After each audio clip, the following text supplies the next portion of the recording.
સમાચારોની શરૂઆત કરીએ। વડાપ્રધાન નરેન્દ્ર મોદી ગુજરાત આવશે। વડનગર અને બેચરાજીની મુલાકાતે આવશે વડાપ્રધાન મોદી। 25 અને 26 ઓગસ્ટના દિવસે પીએમ મોદી ગુજરાત આવી શકે છે। તો વડનગરમાં બનેલ મલ્ટી મોડલ ટ્રાન્સપોર્ટ હબનું ઉદ્ઘાટન કરશે। મારુતિ સુઝુકીના ઇલેક્ટ્રિક વાહનોનું પ્લાન્ટનું ઉદ્ઘાટન કરી શકે છે, જ્યારે પીએમ મોદી રાત્રિ રોકાણ રાજભવન ખાતે કરવાના છે।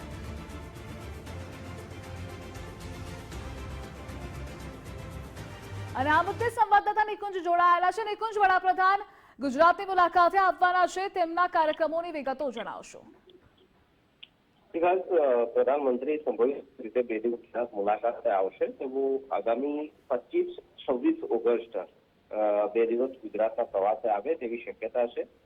વડનગરમાં બનેલા મલ્ટી મોડલ ટ્રાન્સપોર્ટ હબનું તેઓ ઉદ્ઘાટન કરશે। આ ઉપરાંત બેચરાજીમાં મારુતિ સુઝુકીના ઇલેક્ટ્રિક વાહનો માટેનો જે પ્લાન્ટ છે તેનું પણ પ્રધાનમંત્રીના હસ્તે ઉદ્ઘાટન થશે।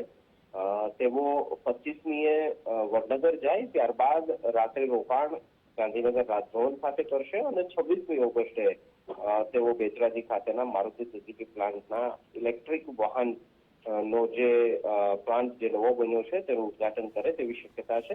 2 દિવસની તેમની આ સંભવિત ગુજરાત મુલાકાત માનવામાં આવી રહી છે। તે દરમિયાન તેઓ ભાજપના સિનિયર નેતાઓ સાથે, સિનિયર મંત્રીઓ સાથે રાજકીય મુલાકાત અને બેઠકો કરે તેવી પણ શક્યતા જોવા મળી। જી નિકુંજ, જોડાવા બદલ આભાર આપનો।